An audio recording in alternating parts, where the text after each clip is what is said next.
আউযুবিল্লাহি মিনাশ শাইতানির রাজিম। বিসমিল্লাহির রাহমানির রাহিম। সূরা আত-তাতফিক।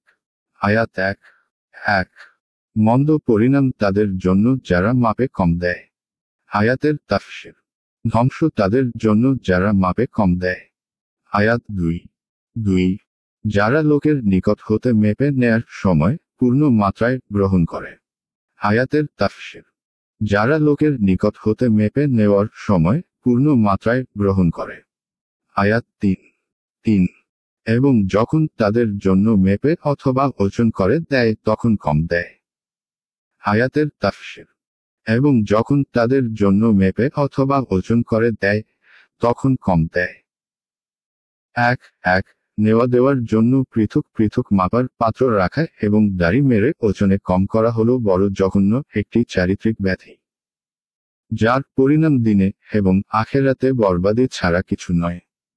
একটি হাদিসে বর্ণিত হয়েছে যে জাতি মাপ ও ওজনে কম দেবে সে জাতি দুর্ভিক্ষ, কঠিন খাদ্য সংকট এবং শাসক গোষ্ঠীর অত্যাচারের শিকার হবে। ইবনে মাজাহ 5019 নং, সিলসিলা সহিহা 106 নং। আয়াত 4 তারা কি চিন্তা করে না যে তারা পুনরুত্থিত হবে। আয়াতের তাফসীর। তারা কি চিন্তা করেন না যে তাদেরকে পুনরুত্থিত করা হবে। আয়াত 5 সেই মহান দিনে। আয়াতের তাফসীর। এক মহাদিবসে।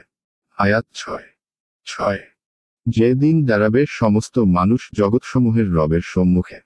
আয়াতের তাফসীর। যেদিন দাঁড়াবে সমস্ত মানুষ বিশ্ব জাহানের প্রতিপালকের সম্মুখে। 1 যারা দাড়ি মারে তারা কি ভয় করেন না যে একদিন ভয়ঙ্কর দিন আপতিত হবে, যেদিন সমস্ত মানুষ সারা জাহানের প্রতিপালকের সামনে দণ্ডায়মান হবে, যিনি সমস্ত গোপন কথা সম্পর্কে অবগত আছেন। অর্থ এই দাঁড়ালো যে হে কর্ম সেই লোকেরাই করে থাকে যাদের অন্তরে আল্লাহর ভয় ও কিয়ামতের শঙ্কা নেই। একাধিক হাদিসে এসেছে যে যখন মানুষ প্রতিপালকের সামনে দণ্ডায়মান হবে তখন তাদের ঘাম অর্ধেক কান পর্যন্ত পৌঁছে যাবে। সহিহ বুখারী মুতাফফিফিনের তাফসীর পরিচ্ছেদ। এক অন্য বর্ণনায় এসেছে যে কিয়ামতের দিন সূর্য সৃষ্টির এত নিকটবর্তী হবে যে মাত্র 1 মিল দূরত্বে থাকবে।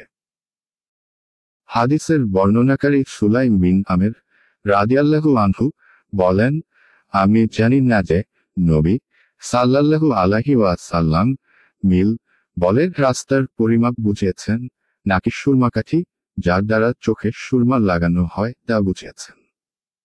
মোট কথা, মানুষ নিজ আমল অনুযায়ী খামে ডুবে থাকবে। এই খাম কারো পায়ের গাঁট পর্যন্ত, কারো হাঁটু পর্যন্ত, কারো কোমর পর্যন্ত পৌঁছাবে। আবার কারো জন্য তা লাগাম হবে, অর্থাৎ তার মুখমণ্ডল পর্যন্ত খাম পৌঁছে যাবে। সহিহ মুসলিম কিয়ামত ও জান্নাতের বিবরণ অধ্যায় কিয়ামতের বিবরণ পরিচ্ছেদ।